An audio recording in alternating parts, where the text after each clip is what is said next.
Halo semua, apa kabar? Semoga dalam keadaan baik dan sehat.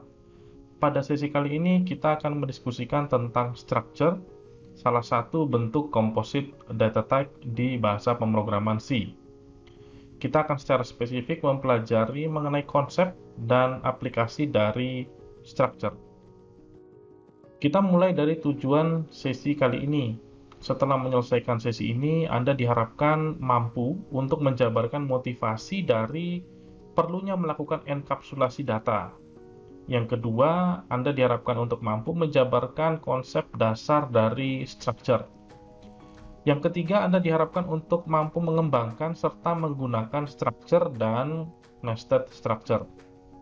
Yang terakhir, yang keempat, Anda diharapkan untuk mampu mendeklarasi, menginisialisasi, serta memanipulasi structure, nested structure, dan arrays of structure. Untuk dapat menguasai materi pada sesi kali ini, sangat dianjurkan untuk Anda terlebih dahulu menguasai materi terkait tipe data, pengalokasian memori, serta array.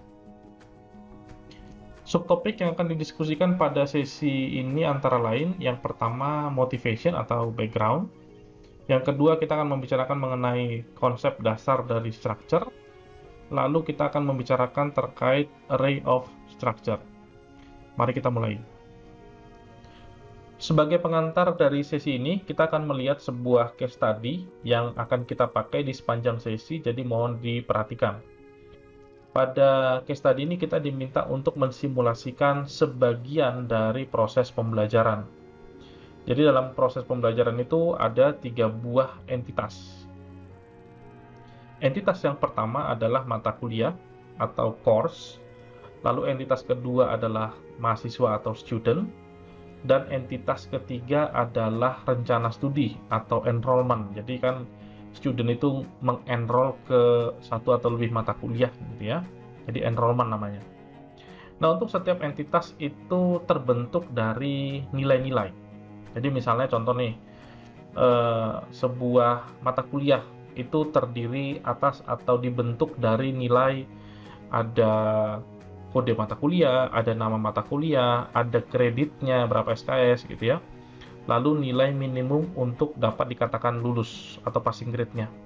Misalnya, oh ini minimal dapat C baru lulus. Nah, itu contoh. Nah, demikian juga dengan student ya atau mahasiswa ya. Untuk student itu ada nilai-nilai pembentuknya, yaitu misalnya nih student ID atau NIM, lalu ada name-nya, lalu ada entrance year-nya, tahun kapan dia masuk, misalnya apakah dia masuk di angkatan 2020, 2021, atau 2022. Kemudian study programnya atau program studinya, apakah dia anak IF atau dia anak SI gitu ya. Nah, kemudian untuk enrollment di situ ada student-nya ya, siapa yang mengenroll, dia mengenroll apa, mata kuliah apa, lalu dia mengenroll itu pada tahun akademik berapa ya, misalnya 2021 atau 2122 gitu ya, tahun akademiknya. Lalu ada semester ya, semester ini misalnya semester ganjil atau semester genap gitu ya, atau semester pendek, semester antara gitu. Lalu grade-nya, ya dia dapat grade berapa, dapat nilai misalnya, oh dia dapat nilai AB gitu ya. Nah, jadi di sini intinya adalah sebuah entitas itu terbentuk dari nilai-nilai yang sebenarnya diskrit ya, terpisah satu dengan yang lain, cuma punya relasi satu dengan yang lain ya. Jadi misalnya contoh tadi ada kode mata kuliah dengan nama mata kuliah, itu kan saling berelasi ya. Demikian juga dengan misalnya tadi student ID dengan nama dari student tersebut, itu kan saling berelasi. Nah, kalau nilai-nilai tersebut terpisah, itu tidak terbentuk suatu konteks. Misalnya contoh, misalnya ada sebuah nilai ya, nilai ini 10 S1002. Itu apa sih artinya? Nggak ngerti kita ya. 10 S1002, nggak ngerti kita. Tapi begitu si 10 S1002 ini direlasikan dengan pemrograman prosedural, kita jadi mulai ngerti. Oh, ini mata kuliah kayaknya nih. Ditambah lagi dengan adanya SKS. Oh, ini kayaknya bener nih mata kuliah nih, betul nih. Terus misalnya kita tambah lagi dengan minimum passing grade, misalnya minimumnya C. Wah, kita jadi semakin yakin ini adalah sebuah mata kuliah. Jadi, dengan kita merelasikan beberapa data atau beberapa nilai untuk membentuk suatu konteks, ya. Jadi beberapa nilai bisa kita eh, relasikan untuk membentuk suatu konteks, ya. Kalau tidak kita relasikan, itu tidak terbentuk konteks. Ya, misalnya contoh tadi ya, kita punya 10 S1002. Apa itu? Ya. Atau misalnya 2 SKS. 2 SKS apaan itu? Nggak ngerti kita. Tapi begitu mereka dikumpulkan menjadi satu, dipandang sebagai satu unit, maka itulah eh, merelasikan, ya. Kita merelasikan dan terbentuklah suatu konteks, gitu ya. Jadi ketika direlasikan terbentuk suatu konteks, kita jadi lebih ngerti kenapa data ini ada, data ini menunjukkan apa, gitu ya. Jadi eh, itu adalah case study yang akan kita gunakan di sepanjang sesi ini. Baru saja kita melihat sebuah case study yang di dalamnya ada beberapa entitas, dan untuk setiap entitas itu terbentuk dari nilai-nilai yang sebenarnya distinct, ya, yang terpisah satu dengan yang lain, yang kemudian kita relasikan sedemikian rupa sehingga membentuk suatu unit atau suatu konteks, sehingga kita lebih mengerti data tersebut. Sebagai contoh, tadi kita sudah sebutkan, misalnya ada nilai 10 S1002, itu meaningless. Apa sih artinya? Nggak ada. Tapi ketika si 10 S1002 itu kita kombinasikan atau kita relasikan dengan nilai pemrograman prosedural, kemudian ada nilai 2 SKS, kemudian ada nilai minimum grade-nya adalah C misalnya aja ya, maka akan membentuk suatu konteks. Oh, ini mata kuliah. Tapi kalau cuma 10 S1002 itu apa? Nggak ngerti kita itu apa. Nggak ada meaning-nya. Ya, jadi perlu kita relasikan sehingga membentuk suatu konteks. Nah, yang kita relasikan ini, si entitas ini kita akan lihat sebagai satu unit utuh yang di dalamnya itu terdapat beberapa value atau terdapat beberapa atribut yang membentuk si unit atau si entitas, gitu ya. Nah, proses menyatukan atau merelasikan antara nilai-nilai tadi itu disebut dengan enkapsulasi atau proses pembungkusan, ya, atau proses penyatuan nilai-nilai menjadi satu unit. Pertanyaannya adalah, kenapa kita perlu mengorganisasi nilai-nilai tersebut menjadi satu unit? Ya tentu supaya kita lebih mudah, pertama ya, kita lebih mudah dalam memanage si data tersebut. Yang kedua, karena terbentuk konteks, kita jadi semakin mengerti data yang mana berelasi dengan yang mana. Ya, jadi kita akan menganggap satu bundle unit itu sebagai satu satuan yang tidak terpisahkan. Jadi terbentuk konteks. Lalu dengan kita aware dengan konteks tersebut, maka kita akan mengoperasikan nilai itu dalam konteks unit, ya. Atau nanti kalau di mata kuliah yang lain, kita menganggap itu sebagai sebuah objek, ya. Objek yang memiliki member atau memiliki nilai-nilai pembentuk atau memiliki atribut, ya. Nah, itu untuk penjelasan kenapa kita perlu melakukan organisasi, ya. Kita perlu mengorganisir nilai-nilai tadi, nilai-nilai yang saling berrelasi untuk membentuk suatu konteks, gitu ya. Berikut ini adalah contoh implementasi dari kasus kita tadi, seandainya ini kita tulis code-nya, gitu ya. Jadi hanya ilustrasi saja, ini bukan actual contoh, tapi hanya ilustrasi saja, gambaran umum, gitu ya. Misalnya untuk mencerminkan sebuah mata kuliah atau sebuah course. Jadi ambil contoh di sini course-nya adalah procedural programming. Nah, untuk sebuah course itu memerlukan 4 buah value. Yang pertama adalah kode mata kuliah, lalu nama mata kuliah, kemudian kreditnya berapa ya, lalu yang terakhir adalah minimum passing grade. Jadi bisa dikatakan lulus kalau dapat nilai apa gitu ya. Selanjutnya kita lihat student ya, untuk merepresentasikan sebuah entitas student atau satu unit student itu memerlukan 4 buah nilai ya. Yang pertama adalah ID-nya, student ID-nya atau NIM.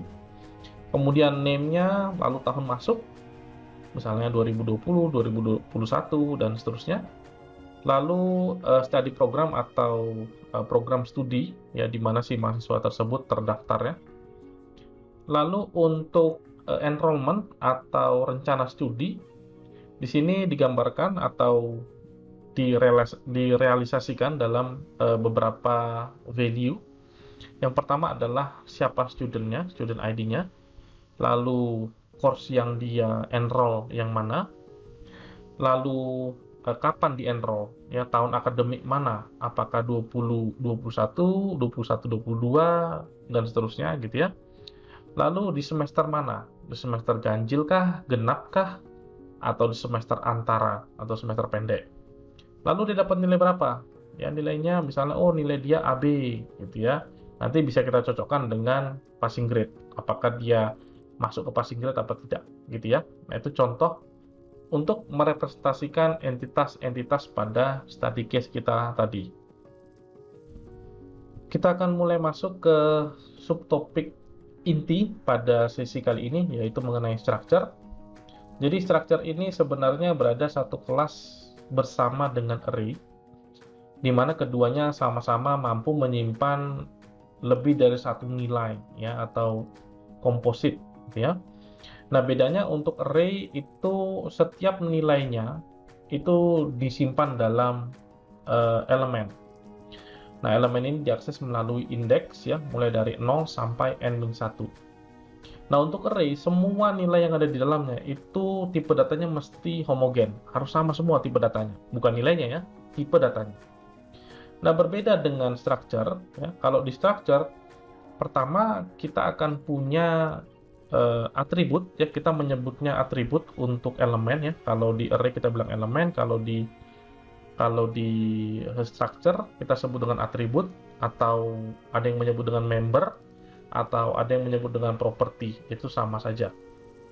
Nah, tujuan dari structure itu adalah untuk membungkus atau mengenkapsulasi atau mengorganisir beberapa nilai menjadi satu unit. Ya, tadi kan kita membicarakan mengenai bagaimana kita membentuk konteks. Nah, itu kita realisasikan dalam bentuk structure, gitu ya. Nah, sebuah structure bisa terdiri dari structure lainnya, jadi bisa nested. Kemudian structure ini akan dipandang juga sebagai tipe data, jadi kita bisa create variabel dengan menggunakan structure. Oke, kemudian untuk meng-create sebuah structure, kita menggunakan keyword struct, lalu diikuti dengan nama dari si structure. Nah, untuk nama dari structure biasanya pakai diakhiri ya, ada diberikan postfix gitu ya, diberikan postfix underscore t. Jadi itu maknanya ini berarti structure gitu ya, untuk membedakan dari tipe data yang lain ya. Nah, itu untuk basic konsep dari structure. Berikut ini adalah gambaran solusi ketika kita menggunakan structure untuk kasus kita yang tadi. Sebagai contoh di sini ya, untuk merepresentasikan sebuah course atau sebuah entitas course, di sini kita create sebuah struct namanya course T. Nah, untuk course T ini punya 4 atribut atau 4 member. Nah, member yang pertama namanya code. Ya, jadi member pertama namanya code. Code ini adalah sebuah array of char. Jadi ini nanti untuk nulis kode mata kuliah, gitu ya, untuk menyimpan kode mata kuliah. Lalu kita punya name, yaitu 40 karakter. Jadi ini array juga. Lalu kita punya credit. Ya, credit ini unsigned short. Kemudian passing grade-nya, ya, minimum passing grade-nya ini. Ini juga array of char gitu ya, karena bisa nilainya AB. ya, AB, terus bisa C, bisa A gitu ya. Jadi eh, di sini menggunakan array of char. Nanti kita akan gunakan sebagai penyimpan string gitu ya. Nah, kemudian untuk student di sini kita lihat kita punya struct student T, lalu di sana kita punya ID, punya name, punya year, lalu punya study program gitu ya. Lalu kita lihat yang ketiga yaitu enrollment. Nah, untuk enrollment di sini nested ya. Apanya nested, Pak? Lihat di sana kita punya eh, dua buah atribut ya. Atribut yang pertama itu course T. Tipe datanya adalah course T. Jadi ini akan menggunakan tipe data atau akan menggunakan struct course T sebagai bentuk dari membernya, gitu ya. Lalu untuk atribut yang kedua atau member dari enrollment yang kedua itu adalah student, ya. Jadi dia akan menggunakan tipe data struct student T. Lalu dia punya year, punya semester, dan punya grade. Nah, ini untuk merepresentasikan kasus kita yang tadi. Tapi di sini sudah menggunakan struct. Nah, kalau kita perhatikan di sini pengelompokannya sudah lebih clear bahwa untuk mencerminkan sebuah student misalnya, maka di sana akan ada ID, akan ada name, akan ada year, dan akan ada study program. Kalau yang tadi itu mixing antara apakah itu code mencerminkan student, apakah itu code mencerminkan course, apakah itu code untuk mencerminkan enrollment. Itu sangat sulit dibedakan. Nah, kalau di sini bisa dibedakan dengan jelas. Kalau yang tadi karena kebetulan dikasih kotak-kotak, maka kita bisa membedakan. Tapi kan kalau di actual code-nya itu akan nyampur semua. Ya, di situ yang saya maksud dengan mixing. Nah, dengan seperti ini maka kita tahu betul satu unit itu isinya apa saja. Ya. Nah, ini untuk contoh ya, contoh solusi structure untuk kasus kita yang tadi. Tadi kita sudah membicarakan bagaimana mendefinisikan structure, tapi kita belum membicarakan bagaimana menggunakannya atau bagaimana cara memanfaatkan definisi structure tersebut. Nah, pada dasarnya structure itu kita bisa pandang sebagai tipe data. Ya, tipe data yang tentu saja kita bisa create variabel dari tipe data tersebut. Dia sama kayak primitif. Cara mendeklarasikannya juga kurang lebih sama. Ya, tentu ada sedikit perbedaan, tapi kurang lebih idenya sama. Untuk melakukan deklarasi, kita harus menyebutkan keyword struct, lalu structure yang mau kita buat, lalu nama variabel dari structure-nya atau identifier dari structure yang mau kita buat, atau nama variabel gitu ya. Nah, di sini perlu diingat bahwa ketika kita mendeklar sebuah variabel dari suatu structure, maka variabel tersebut sudah punya member, jadi punya atribut. Nah, atribut-atributnya nih ketika dideklar itu nilainya arbitrary, bisa apa saja, which is itu garbage. Oleh sebab itu, sangat perlu kita untuk melakukan inisialisasi. Inisialisasi bisa dilakukan dengan dua pendekatan. Yang pertama adalah kita declare, lalu kita inisialisasi manual satu-satu. Atau yang kedua, kita menggunakan factory function. Nah, factory function ini idenya adalah dia akan meng-createkan ready-to-use variable atau ready-to-use struct variable untuk kita bisa pakai. Jadi ini kayak pabrik ya, namanya juga factory. Jadi pabrik yang tentu saja hasil dari pabrik itu bisa langsung kita pakai. Pabrik ini akan meng-createkan structure buat kita ya, meng-createkan variabel dari suatu structure buat kita, ya itu lebih tepatnya. Oke, sekarang kita akan lihat contohnya. Di sini saya demonstrasikan dua buah deklarasi dan yang salah satu lagi caranya menggunakan factory, gitu ya. Jadi sini deklarasinya kita mendeklarasi dua buah variabel dari struct course T. Yang pertama namanya CRS PEMVIS, CRS itu course. Lalu yang kedua CRS PEMPROS. Nah, kalau untuk PEMVIS di situ atribut atau member dari CRS PEMVIS itu belum terinisialisasi. Ini nilainya arbitrary. Bisa diakses, tapi nilainya arbitrary. Untuk yang kedua di sini sudah menggunakan factory function. Nah, factory function ini kita sendiri yang create ya, bukan udah tersedia ajaib begitu, enggak. Kita sendiri yang create. Bagaimana cara meng-create-nya nanti akan dicontohkan. Oke, tapi secara garis besar idenya seperti ini untuk melakukan creation, ya, untuk meng-create variabel dengan tipe data sebuah structure tertentu. Kita lanjut ke bagaimana cara memanipulasi nilai yang ada pada structure atau nilai yang tersimpan pada atribut di sebuah structure gitu, itu lebih pas ya. Nah, perlu diingat bahwa structure itu kita lihat sebagai sebuah unit. Ya, oleh sebab itu kalau kita mau mengakses membernya, sebutkan dulu unitnya, baru Anda sebutkan membernya. Nah, untuk melakukan akses terhadap member dari suatu structure, gunakan operator dot. Nah, ini operator dot ini baru ini kita lihat ya. Jadi, sebutkan dulu unitnya atau identifier dari structure-nya, lalu dot, lalu nama atribut yang mau Anda akses atau member yang mau Anda akses. Nah, kemudian untuk melakukan manipulasi atau melakukan operasi, ingat bahwa setiap member atau setiap atribut itu punya tipe data yang bisa saja berbeda dengan atribut yang lain. Jadi Anda harus aware dengan tipe data dari setiap atribut yang mau Anda manipulasi. Jangan sampai Anda melakukan penjumlahan misalnya pada atribut yang nilainya misalnya string misalnya. Itu kan jadi wrong ya. Jadi pastikan Anda melakukan operasi yang sesuai dengan tipe data dari si atribut dari si entitas gitu ya, atau atribut dari si unit. Oke, nanti kita akan lihat contohnya. Berikut ini adalah code yang sederhana untuk mendemonstrasikan bagaimana cara menggunakan struct. Di sini kita punya sebuah struct namanya course T. Nah, si course ini punya 4 buah member gitu ya.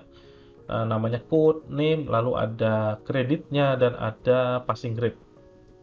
Lalu kita create sebuah factory function untuk si course T. Jadi setiap struct itu perlu punya factory function. Ini sebuah good practice ya. Nggak mesti, tapi ini sebuah good practice.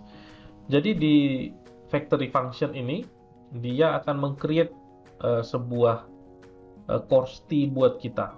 Ya, dia akan meng-createkan buat kita, dia akan inisialisasi default value, lalu dia akan return ke kita, atau dia akan mengembalikan sebuah ready to use variable course T, kira-kira gitu. Lalu kita lihat entry point-nya di sini. Nah, di entry point di sini kita mendeklarasikan sebuah variabel namanya CRS pempros gitu ya. Ya, tentu saja tipenya adalah course T. Lalu kita call create course. Ya, ini sebuah ini adalah factory function yang tadi di atas gitu ya. Nah, kemudian kita melakukan operasi terhadap atribut-atribut dari si CRS pempros. Operasi yang pertama adalah kita ngeset nilai code mata kuliahnya ya. Jadi course code-nya kita set. Dengan apa? Dengan str copy ya, string copy. Loh, kenapa pakai string copy, Pak? Karena si code itu tipenya adalah string ya, array of character string gitu ya. Nah, caranya gimana cara memanipulasinya? Ya tentu dengan menggunakan operasi-operasi string atau fungsi-fungsi untuk memanipulasi string. Jadi harus sesuai. Nah, bagaimana kalau kita mau mengoperasikan yang tipe datanya integer? Ya, Anda bisa menggunakan operasi-operasi yang berkaitan dengan aritmatik misalnya. Contoh. Jadi di situ kita ngeset nilai course code-nya, ya, kode mata kuliahnya dengan menggunakan string copy. Nah, oleh sebab itu kita include string.h di atas ya, karena kita butuh string copy. Kemudian kita set nama dari mata kuliahnya. Ya. Kita juga menggunakan string copy. Kemudian untuk minimum passing grade juga menggunakan string copy. Jadi di sini sudah menggunakan operasi-operasi yang sesuai dengan apanya? Dengan tipe data dari member. Member dari mana? Member dari unit. Unitnya apa? Yang namanya CRS Pempros. Tipe data dari CRS Pempros apa? Korsti. Apa isi dari Korsti? Ada 4, ada code, ada course code maksudnya ya, atau kode mata kuliah, lalu ada name, lalu ada kreditnya, dan ada passing grade. Nah, untuk mengakses nilai-nilai tadi, kita menggunakan operator dot. Ya, jangan lupa sebutkan dulu nama unitnya atau identifier dari unitnya, lalu dot dan nama dari atributnya. Kira-kira seperti itu. Jadi ini kasusnya simpel sekali. Kita akan coba lanjut ya. Berikut ini adalah full solution dari kasus kita yang tadi. Jadi di sini kita punya 3 buah uh, struct ya. Ada course T, student T, dan enrollment T. Ingat bahwa di dalam enrollment T kita menggunakan course T dan student T. Gitu ya. Itu perlu diingat di sana nested. Kemudian untuk setiap entity atau untuk setiap struct kita punya factory function. Ya, untuk course T namanya create course, untuk student T namanya create student, untuk enrollment T namanya create enrollment. Very simple. Nah, yang berbeda di sini kalau kita perhatikan, untuk factory-nya si create course lalu create student itu tanpa ada parameter. Artinya kita pasrah dengan nilai yang diberikan. Ya, tergantung sama definisi si function ini. Ya, jadi kita pasrah dengan nilai yang diberikan. Jadi nilai atau variabel yang di-create itu pasti kosong semua, diinisialisasi dengan nilai yang kosong atau nilai defaultnya. Ya, misalnya contoh untuk student T misalnya, maka nanti returnnya adalah sebuah variabel yang ID-nya itu kosong, string kosong, lalu name-nya juga string kosong, dan seterusnya. Nah, beda dengan enrollment T. Ya, untuk enrollment T kita bisa berikan parameter. Misalnya, saya mau nanti ketika di-create-kan enrollment, course-nya yang ini ya, kemudian student-nya yang ini ya, kemudian year-nya ini ya, lalu semesternya ini, gitu ya. Nah, di sini kebetulan yang dibikin default adalah grade ya. Grade itu by default di set T. Nah, di sini sebenarnya jauh lebih fleksibel ya. Si enrollment create enrollment ini jauh lebih fleksibel daripada dua factory yang lainnya. Nah, pertanyaannya adalah kok dibedain, Pak? Kenapa si create course itu nggak dibikin parameter juga, atau kenapa create student itu nggak dibikin parameter juga supaya lebih fleksibel? Ya bisa-bisa aja, nggak apa-apa. Di contoh ini saya sengaja tidak berikan seperti itu. Nah, menjadi bagian dari tugas Anda untuk meng-create sedemikian rupa sehingga si factory function untuk si course T dengan factory function untuk si student T itu bisa lebih fleksibel dengan parameter. Nah, itu jadi tugas Anda. Kan saya udah kasih contoh nih. Nah, Anda sekarang coba buat untuk create course dan create student. Ya, kira-kira seperti itu. Nah, kita akan lihat bagaimana cara menggunakan ini dalam entry point ya. Kita lihat di fungsi main. Berikut ini adalah contoh sebuah main function yang memanfaatkan ketiga structure tadi dan ketiga factory function tadi ya, udah kita lihat tadi. Nah, di sini kita punya di awal ya, kita punya dua buah variabel yaitu CRS Pempros dan StuHero. Ya, masing-masing ini tipe datanya beda ya. Yang satu itu course T, yang satu lagi student T. Nah, demikian juga dengan function factory yang kita gunakan ya. Jadi untuk CRS Pempros tentu karena tipe datanya adalah course T, maka yang kita panggil adalah create course ya, sesuai dengan tipe data dari si CRS Pempros. Nah, demikian juga dengan StuHero kita menggunakan create student ya. Ini untuk meng-create student tentu saja. Lalu kita set nilai-nilai untuk si CRS Pempros di sini menggunakan string copy ya, karena memang kebetulan si code ini ya, atau atribut code yang ada di dalam CRS Pempros ini tipenya string. Jadi kita harus manipulasi dengan operasi-operasi atau fungsi-fungsi untuk string. Nah, demikian juga dengan name-nya dan minimum passing grade-nya itu juga menggunakan string copy. Lalu kita printing, ini biasa nih ya. Nah, berikutnya kita set nilai-nilai untuk Stuwiro. Nah, di sini kebetulan juga semua string ya. Jadi menggunakan string copy. Ya, mulai dari student ID-nya, lalu nama lengkapnya, lalu tahun masuknya, lalu yang terakhir adalah study programnya. Nah, kemudian kita printing. Kita masuk ke bagian yang seru di sini ketika kita meng-create sebuah enrollment T. Di sini nama dari variabelnya adalah Pempros-Wiro. Nah, di sini untuk menggambarkan bahwa ini adalah enrollment si Wiro ke mata kuliah Pempros. Nah, pada saat di-create, kita menggunakan create enrollment. Ini adalah factory function untuk sebuah enrollment T. Nah, perlu diingat bahwa untuk enrollment T itu factory function-nya membutuhkan beberapa parameter. Nah, sekarang kita lihat ini parameternya. Nah, untuk parameternya yang pertama adalah kita berikan CRS Pempros, which is ini adalah struct ya, struct dengan tipe course T. Jadi sesuai dengan permintaan parameternya. Lalu Stuwiro itu menjadi parameter kedua yang sesuai dengan permintaan parameternya. Lalu kita masukkan tahun ajarannya ya, tahun ajarannya 2021 ya, jadi tahun ajaran 2020-2021 gitu ya. Lalu semesternya adalah semester genap ya. Lalu ini akan digunakan untuk men-set ya, untuk men-set initial value dari si variabel Pempros-Wiro ya, kira-kira seperti itu. Lalu kita printing.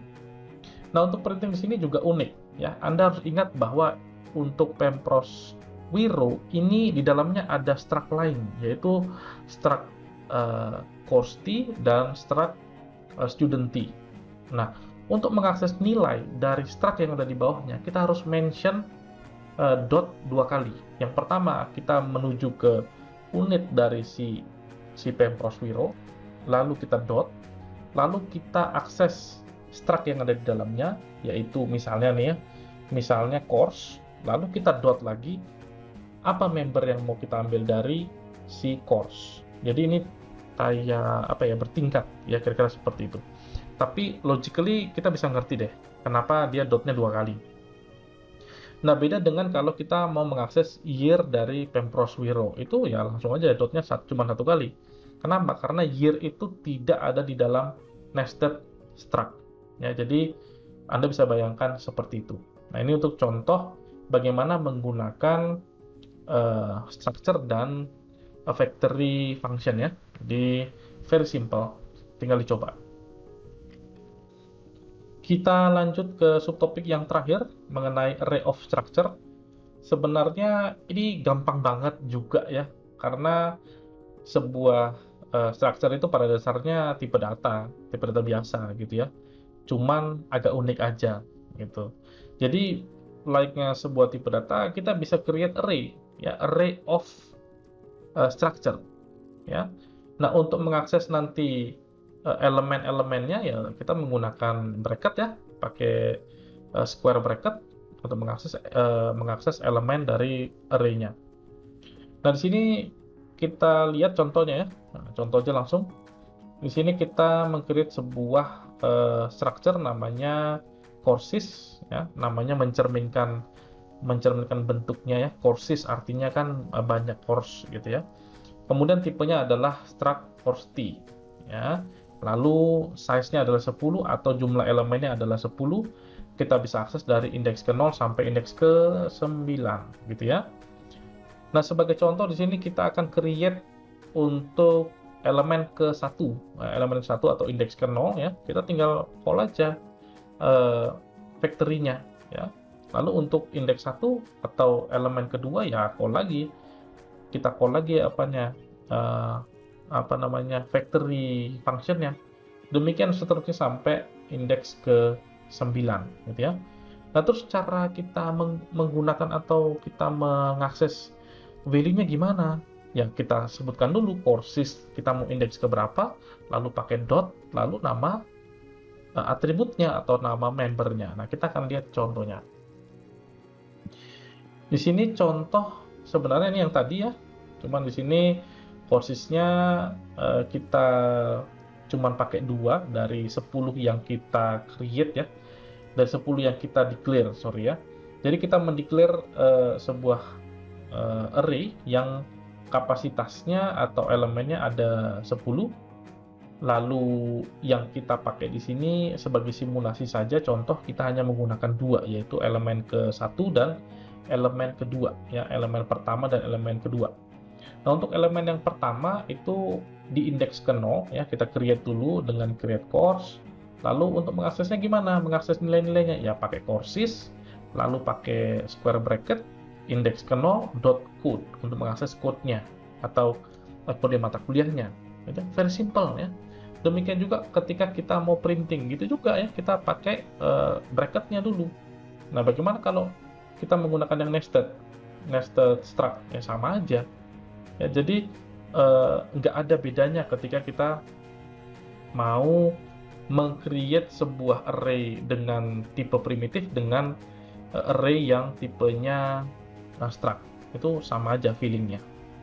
Ya tentu berbeda ketika kita mau mengakses kontennya ya. Kalau kita mau mengakses konten dari sebuah struct ya tentu menggunakan operator dot. Jangan lupa.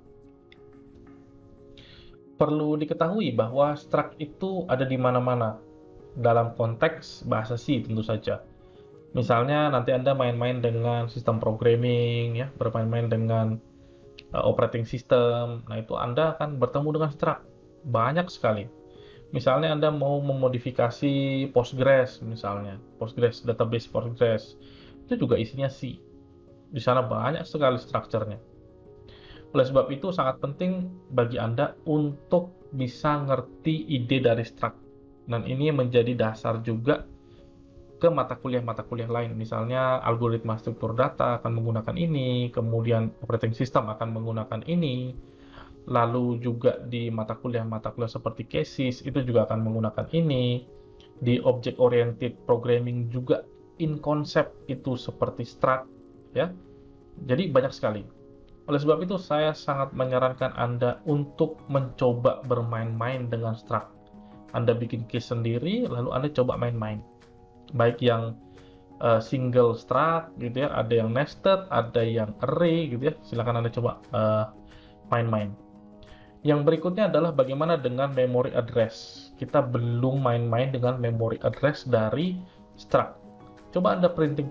Kira-kira ini di mana memory address-nya? Ini kira-kira di mana memory address-nya? Coba Anda buatkan sebuah ilustrasi yang menunjukkan struktur dari memory address layout ya, ketika menggunakan struct. Saya pikir cukup untuk sesi kali ini, semoga bermanfaat dan sampai ketemu lagi di sesi-sesi pembelajaran lainnya. Thank you, ciao!